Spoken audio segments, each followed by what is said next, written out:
Ndugu waandishi wa habari, karibuni sana katika kikao chetu cha leo. Na ajenda yetu ya leo katika kikao hiki ni suala la tume ya Jaji Chande ambayo iliundwa na Mheshimiwa Rais tarehe 18 mwezi wa 11 2025. Tukio hili ni tukio kubwa ambalo linaendelea sasa hivi hapa nchini kwetu, nasi tukaona leo tulizungumzie. Na ndugu zangu, kama tunavyofahamu kwamba nchi yetu ilifanya uchaguzi wa rais wa bunge na madiwani Oktoba 29 mwaka 2025. Na baada ya uchaguzi uligubikwa na matokeo makubwa mawili. Kwanza ilikuwa ni maandamano ambayo hatimaye ilitokea vurugu, lakini pia yakafanyika mauaji makubwa sana ya raia. Haya ni matukio makubwa mawili ambayo yaliyotokea katika uchaguzi ule wa Oktoba 29, 2025. Baada ya kutokea matukio haya makubwa, kulikuwa kuna wito wa makundi mbalimbali ya kijamii ambayo yalikuwa yanamwomba rais au yanamshauri rais kwamba aunde tume huru ambayo itafanya uchunguzi wa kina ili iweze kufahamika kile kilichotokea, na wale ambao watakaofahamika kwamba ni source au ni chanzo basi waweze kuwajibika. Miongoni mwa waliotoa wito kwa Mheshimiwa Rais ni pamoja na sisi Shura ya Maimamu Tanzania, na sisi tulitoa wito huo kumwomba rais kwamba ni vizuri ikaundwa tume huru ambayo itafanya uchunguzi wa kina juu ya jambo lile, na hatimaye hatua stahiki ziweze kuchukuliwa. Lakini kwa ilivyotokea ni kwamba Mheshimiwa Rais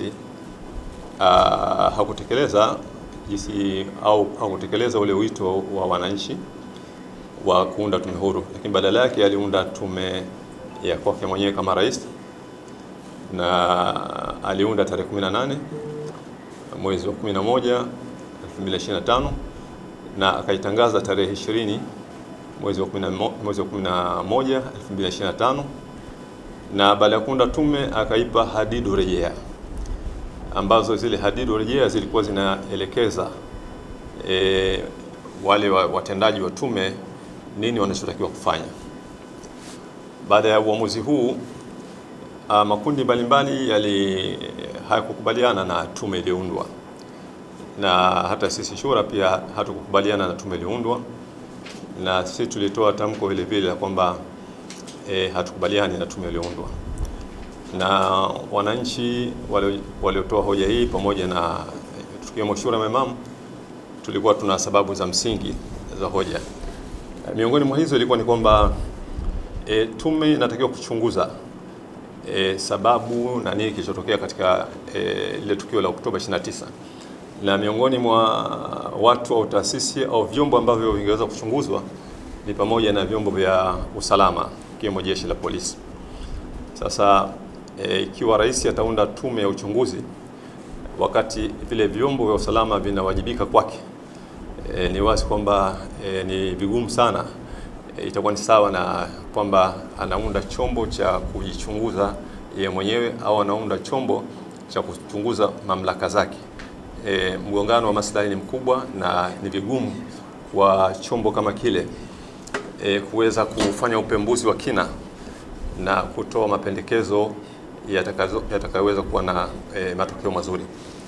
Kwa hivyo hizi ni sababu ambazo zilitolewa na watu ambao waliona kwamba haikuwa sawasawa kwa rais au Mheshimiwa Rais yeye kuunda ile tume, na mapendekezo yalikuwa kwamba iundwe tume kwa kutumia mamlaka nyingine, hata mamlaka za nje zile ambazo pengine sisi tumefunga nazo mikataba zipo mamlaka kubwa ikiwa ni pamoja na Umoja wa Mataifa, Umoja wa Afrika na kadhalika, kwamba angalau kile chombo kiwe ni chombo ambacho ni huru.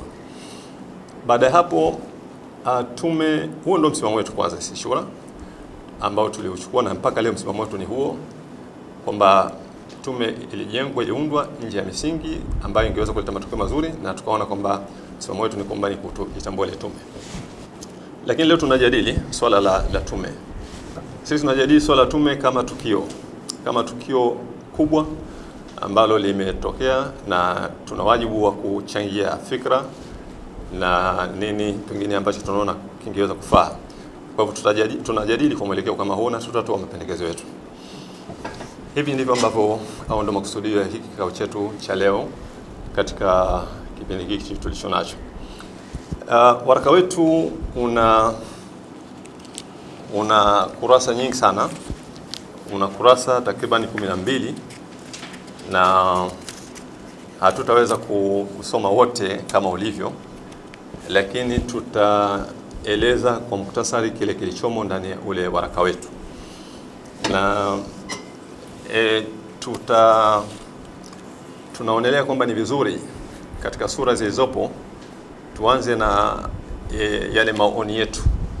Maoni yetu ni yepi katika hili ambalo lilotokea, na tumeona tufanye hivyo kwa sababu kati yenu ni waandishi, kuna wengine ni waandishi wa magazeti ambao mnaondoka haraka.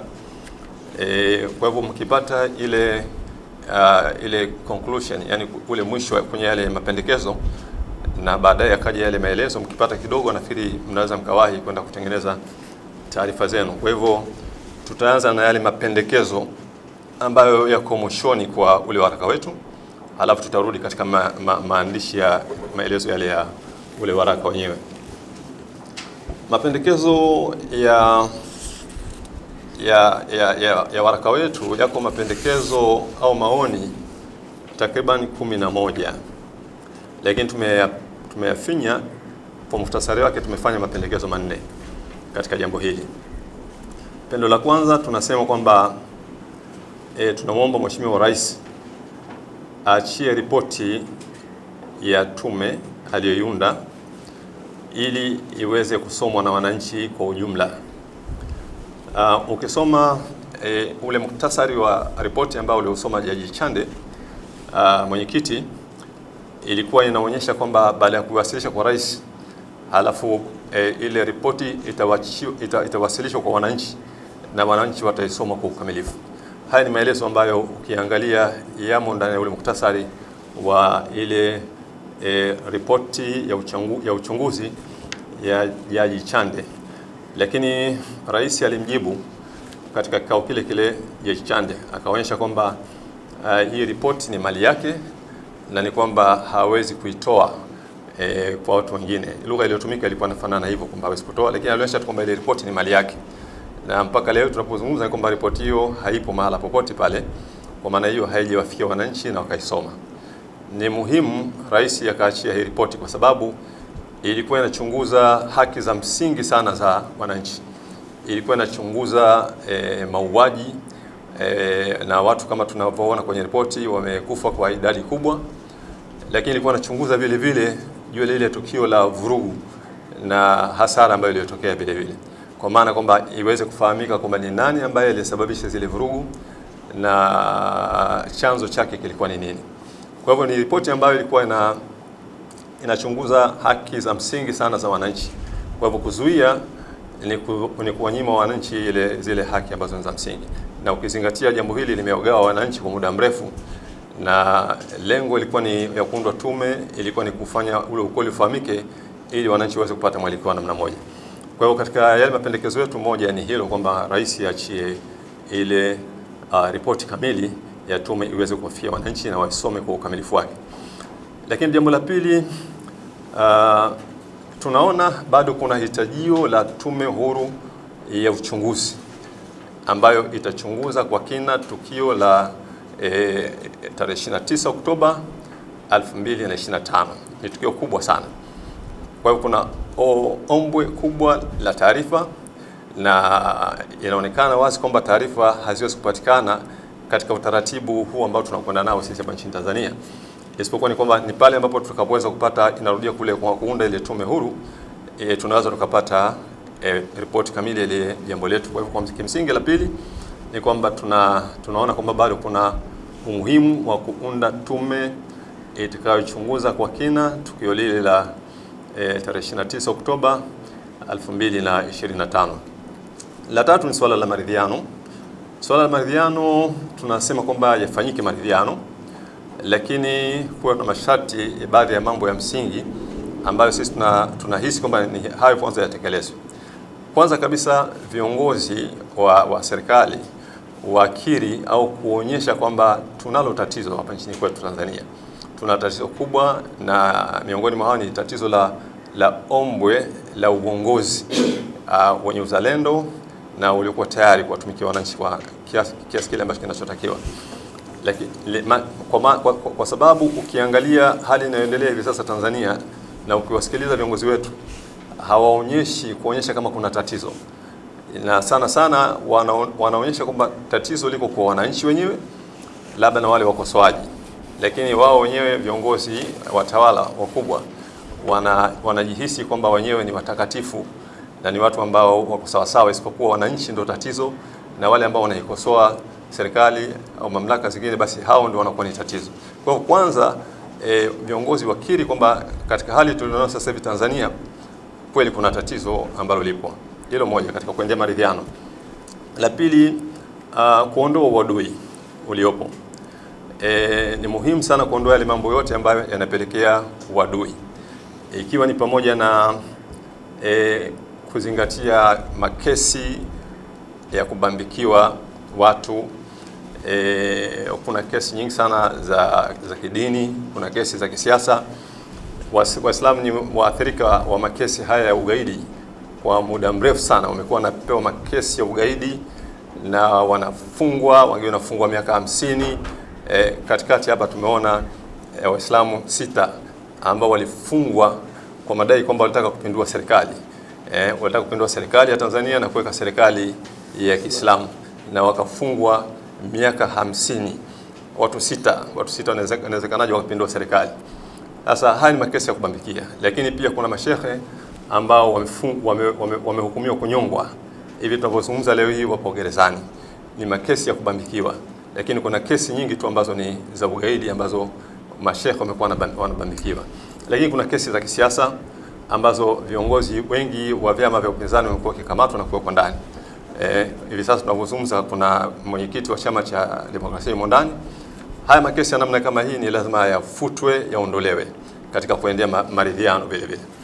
Lakini vile vile kuna swala la kuna yanayofanana na hayo kwanza yaondolewe vile vile, lakini hata maboresho vile vile ya jeshi la polisi kama yalivyopendekezwa kwenye tume ya haki jinai na mapendekezo mengine, kwa sababu hiki ni chombo ambacho kimechangia sana kujenga mahusiano mabaya baina ya wananchi na serikali. Lazima kuna maboresho. Jeshi la polisi libadilike liwe ni jeshi la huduma badala ya kuwa ni jeshi la kutumia mabavu. Kwa hivyo hizi ni nukta ambazo kwenye waraka wetu tunaweza kusema kwamba huu ni muhtasari wa yale ambayo yako kwenye zile nukta za mapendekezo, lakini kwenye waraka tutazipata kwa upana zaidi. Lakini la 4 ni mchakato wa katiba mpya, na tumesoma kwenye muhtasari wa tume wa mapendekezo ya tume ya Jaji Chande. Amependekeza kuanza mchakato. Sisi tunasema kwamba ni jambo zuri na lifanyike haraka, lakini lifanyike katika misingi ya makubaliano na wadau, na tuanze na uboreshaji katika baadhi ya maeneo mengine, yale maeneo muhimu sana. Kwa mfano, moja ya maboresho ambayo sisi kama shura tunaona kwamba ni muhimu ni kuivunja tume ya uchaguzi na kuunda tume mpya ya uchaguzi, kwa sababu huko mbele tunakwenda kwenye kura ya maoni ambayo wananchi watapiga kura ya maoni kupigia ile katiba. Kura ya maoni kama haikufanyika chini ya tume huru ya uchaguzi, ni vigumu yale maoni kuwa halali. Haiwezi kuwa halali kwa mujibu wa sheria. Kwa hivyo tunasema mchakato wa katiba mpya uanze haraka sana, lakini tuanze na maboresho yale mambo ya msingi, ikiwemo tume ya uchaguzi. Haya mambo 4 niliyozungumza hapa ndio mapendekezo yetu au muhtasari wa mapendekezo 11 yaliyopo katika waraka, na nisisitize kwamba kwa wale wote ambao wanatusikiliza ni muhimu waupate waraka wetu wote ambao utakuwa kwenye mtandao, wausome. Itasaidia sana katika majadiliano ya kuona kile ambacho tutakachokuwa tumekizungumza katika waraka huu. Baada ya kuwa nimeanza chini kuja juu kwa maana ya kutoa yale mapendekezo, sasa nirejee katika ule waraka wenyewe. Waraka wetu niseme kwamba una sura 5. Sura ya kwanza ni unazungumzia kuna utangulizi, lakini kuna swala la mazingira ya tukio, na kuna mtazamo wa Kiislamu, lakini kuna mapendekezo ya kuundwa tume ya Jaji Chande iliundwaje, na kuna mapokeo ya hotuba ya Jaji Chande, na mapendekezo ndo haya, ndio sura ya mwisho ndo haya ambayo nimetangulia kuyasoma. Ndugu zangu, nikianza kwenye swala hili la waraka wetu kwenye sura ya mwanzo ya utangulizi. Katika utangulizi tumeeleza kwa nini sisi Shura tulichelewa kidogo kuja kwenye kuchambua hii taarifa. Ni kwamba sisi tulichelewa kidogo kuja kutoa hii taarifa kwa sababu tulipenda sana tufanye upembuzi wa kina juu ya muhtasari wa ripoti ya tume ya Jaji Chande, lakini tulikuwa tunatumaini kwamba pengine inawezekana rais aka-release akaiwache ile ripoti kamili ili pengine tungeweza kuipitia kwa kina na tukaweza kuyaona mambo kwa kina jinsi yalivyo. Kwa hivyo tulikuwa tumevuta muda kwa sababu ya kuhakikisha kwamba tunaipitia kwa kina hii, lakini pengine tukiwa na matumaini labda rais anaweza kaachia ile ripoti kamili na tukaweza kuisoma. Lakini tumefanikiwa kuipitia tu hii muhtasari wa ripoti na tumeusoma kwa kina. Lakini katika kipindi hicho pia tumefanikiwa kusoma nyaraka mbalimbali. Tulisoma nyaraka za wenzetu kama kina watu wa Legal and Human Rights Center, tumesoma watu wa TLS, tumesoma taarifa za wanazuoni wa chuo kikuu UDASA na mashirika mengine ya kutetea haki za binadamu ambayo tumeyaorodhesha humu, na tumeona wamezungumza vizuri, wamefanya uchambuzi mzuri sana, pamoja na vyama vya siasa vile makini, na wamekuwa na mchango unaosaidia sana jamii katika jambo hili. Na sisi tumie fursa hii kuwapongeza wote ambao waliotoa mchango wao mzuri katika tukio hili kubwa ambalo linaloendelea sasa hivi hapa nchini kwetu Tanzania. Tukirudi katika tukiendelea katika sura zilizopo katika waraka wetu ambazo tumesema tutaziangalia kidogo sababu ya ule waraka ni mkubwa. Tumeanza katika sura baada ya utangulizi, tumeanza na mtazamo wa Kiislamu. Sisi ni Waislamu, ni taasisi ya Kiislamu. Kwa hivyo kila jambo letu tunaliangalia vile vile katika mtazamo wa Kiislamu. Kwa hivyo tumeanza na jambo hili, tukaona kwamba tuliwekea mtazamo wa Kiislamu ili kuweza kuwafanya watu pale tunapozungumza basi wajue kwamba tunazungumza tukizingatia misingi ya dini yetu vile vile. Na katika hili kwanza tulianza na kwenye huu mtazamo wa Kiislamu tumezungumzia umuhimu wa mahusiano mema, kwamba Mwenyezi Mungu ameeleza kwamba ametuumba sote binadamu kutokana na yule mwanamke mmoja na kutokana na mwanamume mmoja pamoja na mwanamke mmoja, ambapo ni kwenye sura 49 ni aya ya 13, na amesema kwamba ametuumba sote tuwe sawa sawa na ametutaka tuishi kwa amani, na kwamba hakuna mbora kuliko mwingine isipokuwa mbora ni yule mtu ambaye ni mwadilifu au yule mtu ambaye ni mcha Mungu. Yeye ndo ametuumba sote na ametuleta kwenye ardhi hii kwa ujumla. Kwa hivyo tumejaribu kuonyesha ule umuhimu wa mahusiano sisi kama binadamu na umuhimu wa kuishi pamoja kwa namna iliyokuwa bora ya amani na utulivu. Hii ni nukta ambayo tumejaribu kuonyesha kwamba huu ndio mtazamo wa Kiislamu katika maisha haya kawaida, kwamba unawataka binadamu wote waishi pamoja kwa kuheshimiana na kuthaminiana.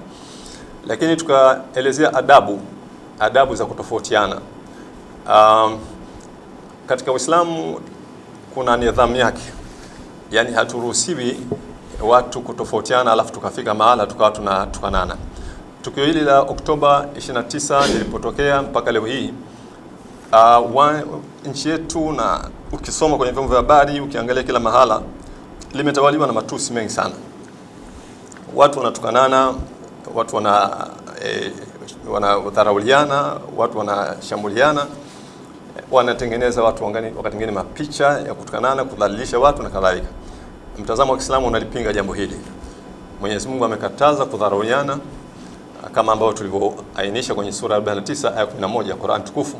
Mwenyezi Mungu amekataza kudharauliana, anasema alikuwa mbora ni yule mcha Mungu, lakini watu wote mnatakiwa mkae sawa sawa katika maisha haya ya kawaida. Kwa hiyo tumeeleza umuhimu wa adabu ya kutofautiana, kwamba hali inayoendelea haitupelekei na turidhishwe sisi na matusi yanayoendelea wakati watu wakijadili haya mambo, kimsingi ni kinyume na mtazamo wa Kiislamu.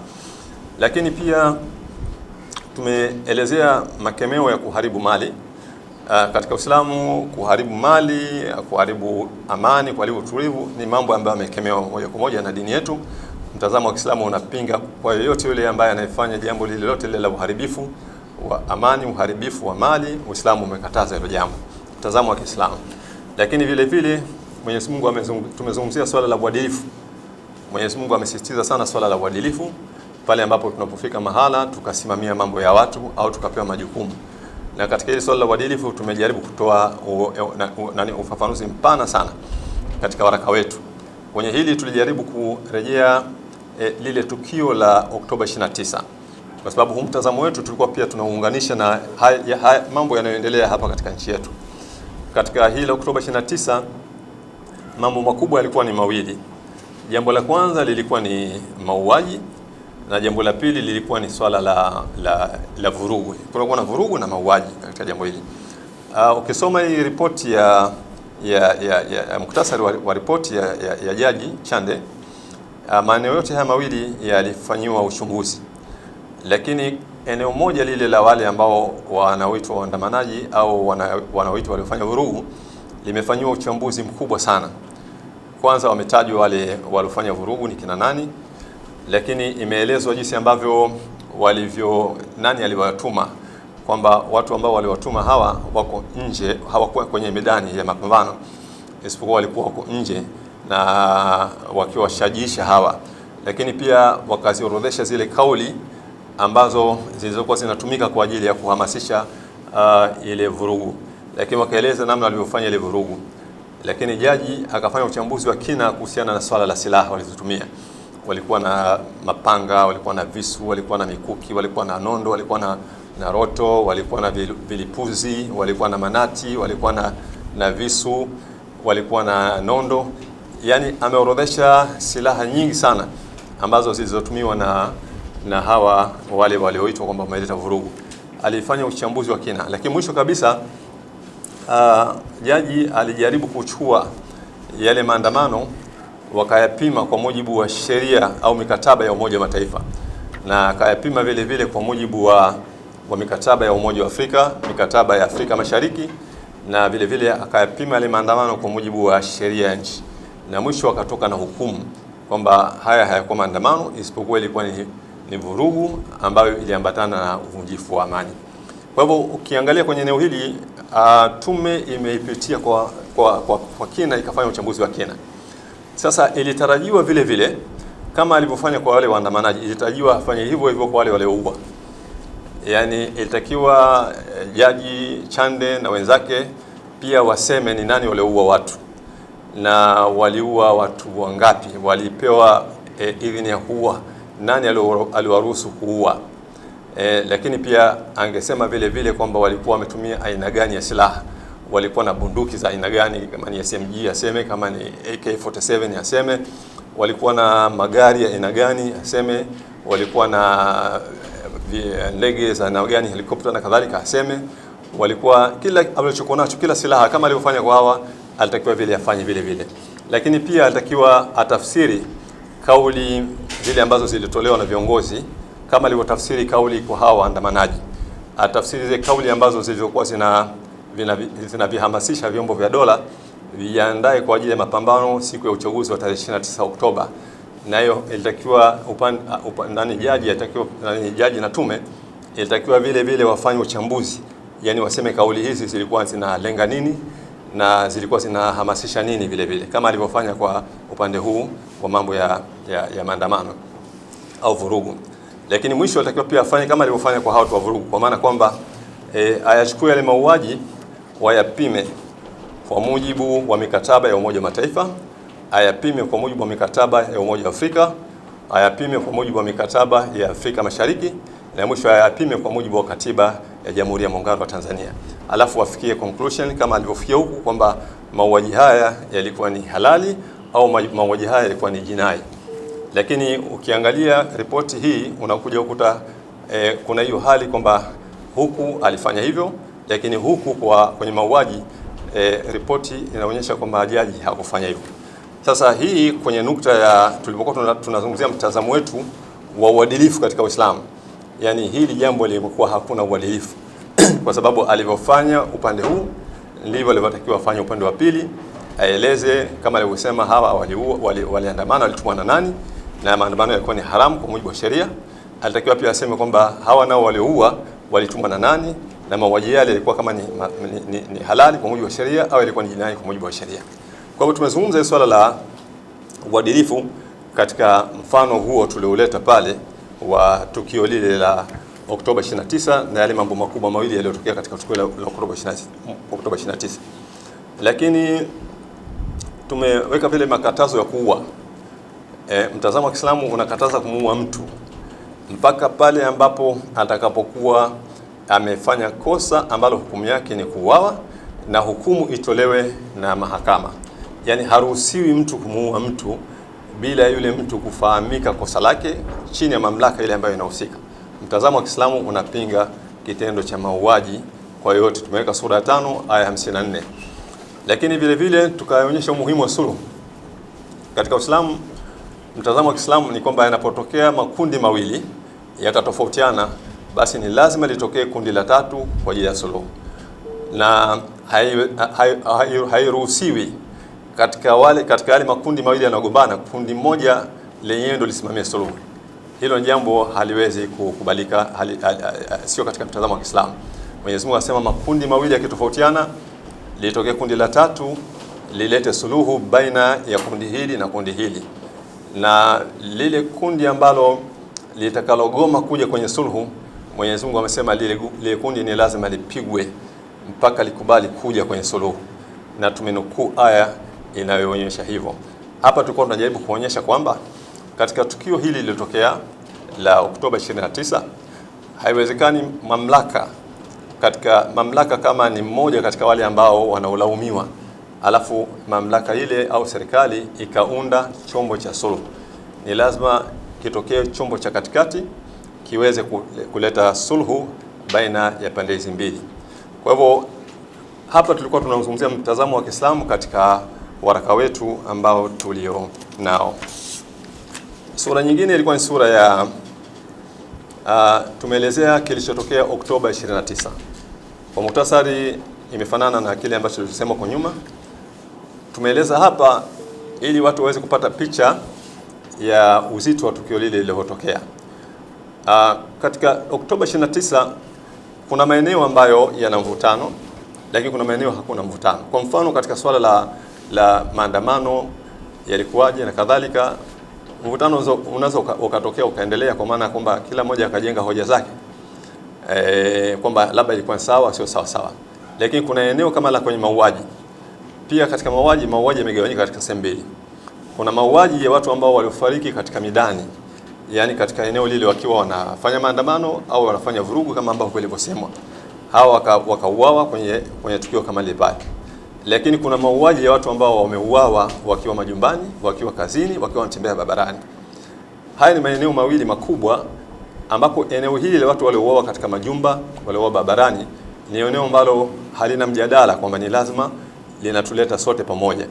Na ni eneo ambalo halijadiliwi sana. Lakini bahati nzuri tulipokuwa tunasoma muktasari wa ripoti ya Jaji Chande, ameripoti na amekiri kutokana na mashahidi waleta ushahidi kwamba kuna watu wengi waliouawa kwenye mahoteli, wengine wakiwa nyumbani kwao, wengine wakiwa barabarani, wameuawa barabarani. Kwa hiyo hili ni tukio kubwa ambalo tulikuwa tunajaribu kuonyesha kwamba lina uzito mkubwa sana katika yale mazingira ya tukio lile la Oktoba 29. Baadaye tukaanza kuzungumzia kwenye kuundwa kwa ile tume ya Jaji Chande, kwa maana kwamba rais alitangaza, na alipotangaza kuundwa kwa ile tume Kuna makundi ya kijamii ambayo yalipokea, kuna makundi ya kijamii ambayo mengi yalikataa ile tume, na yalikataa ile tume kwa hoja zile ambazo tumezungumza huko nyuma, na kuonyesha kwamba ni chombo ambacho hakiwezi kutekeleza ule uadilifu. Na ripoti ya juzi pia imewagawa watu. Kuna wale ambao wanatazama kwamba labda ina nafuu fulani na wengine haina nafuu fulani, lakini wengi wameonekana kwamba wanaonyesha kwamba ripoti ile imewalinda wale ambao waliokuwa wamefanya jinai kubwa, hasa jinai ya mauaji katika tukio lile la Oktoba 29. Na sisi kama tulivyosema, kwa mtazamo wetu ni ule ule kwamba tume ilikuwa ni kwamba hatukuikubali, na pia matokeo yake pia tumeyatilia mashaka makubwa sana, na tukasema kwamba tunajadili hili kama tukio la kijamii. Kwa hiyo kwa mtazamo huo wa kujadili kama tukio la kijamii, tukahisi kwamba tume kuna mambo ambayo imesaidia sana kuyathibitisha, hasa katika uchambuzi ambao waliofanya wa chanzo cha vurugu ya tarehe 29 Oktoba na mauaji. Wamefanya uchambuzi katika eneo hili ambao uchambuzi ule unasaidia sana kuwajengea watu uwezo wa kuweza kuona na kujua kwamba ni nani hasa wahusika wa lile tukio lenyewe, pamoja na kwamba taarifa haikusema wazi, lakini ule uchambuzi wao ni mkubwa sana.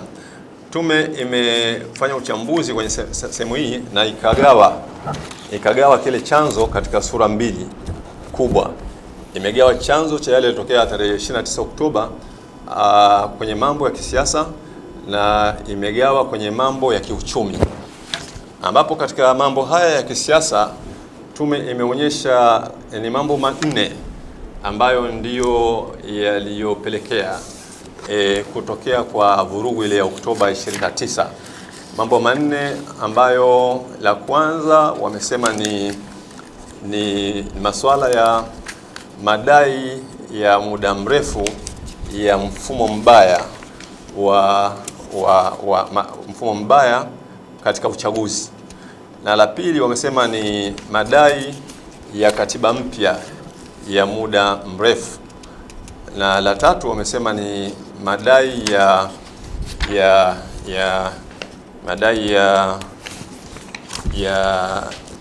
tume huru ya uchaguzi, na kuna tume huru ya uchaguzi, katiba, na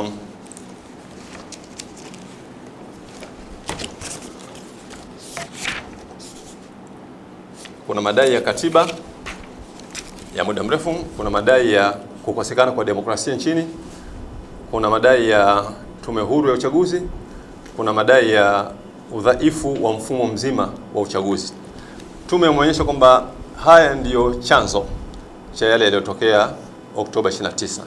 Haya ni madai ya kisiasa, lakini wameonyesha kwamba kuna madai ya kijamii, ya kiuchumi, ambayo nayo pia wamechukulia kama ni chanzo cha yale yaliyotokea Oktoba 29. Haya madai ya kiuchumi wameeleza kama ifuatavyo. Sisi hapa tumeorodhesha kwa utaratibu mzuri ambao watu wanaweza kuyaona, lakini kwenye ripoti yanapatikana ndani ya maudhui yenyewe.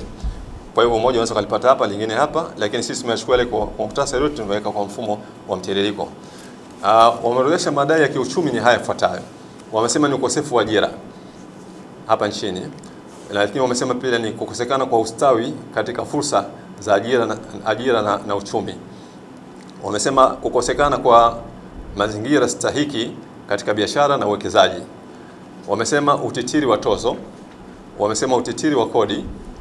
Wamesema ubadhirifu wa mali za umma. Wamesema kukithiri kwa rushwa. Wamesema mfumo usiostahiki wa utozaji na ukusanyaji wa kodi. Wamesema kuporomoka kwa maadili. Wamesema kushuka kwa uzalendo. Wamesema serikali kushindwa kutatua shida za wananchi kwa wakati, na wamesema utekelezaji hafifu wa yale yanayoamuliwa na tume zilizoundwa huko nyuma, na wamesema kwamba swala lingine la mwisho kubwa ni swala la utekaji wa watu. Kwa hivyo uchambuzi huu umefanywa na tume, na wamesema hiki ndio chanzo cha yale yaliyotokea Oktoba 29, na wamesema kwamba hiki chanzo wamekipa anwani. Wanasema hiki chanzo ni sawasawa na mafuta, yani kama vile petroli alafu upande wa pili wakaita kuna uchochezi, na ule uchochezi wakaita kama ndio kiberiti. Kwa hivyo kwa mujibu wa maelezo ya tume ni kwamba kuna watu ambao walikuwa wameleta mafuta, wameleta petroli uwanjani, alafu na kuna watu ambao ndio walikuwa na kiberiti wakaiwasha ile petroli. Na kwa lugha nyingine kwamba maelezo ya tume yanaonyesha wazi kwamba hata kama ingelikuwa wale walioandamana tarehe 29 hawapo, lakini ukiangalia haya mambo yaliyoorodheshwa hapa, mambo ya ukosefu wa ajira, mambo ya ufisadi, mambo ya utitiri wa kodi, mambo ya tozo, mambo ya utekaji, yani tafsiri yake ni kwamba hata kama wale waliowasha kiberiti Oktoba 29 wasingefanya, lakini tafsiri yake ni kwamba nchi kuripuka itakuja kuripuka tu, kwa sababu ukiangalia haya mambo yaliyoitwa kwamba ndio chanzo ni mambo ya msingi sana ambayo yanaweza kuleta tatizo kubwa kwa hapa nchini kwetu Tanzania.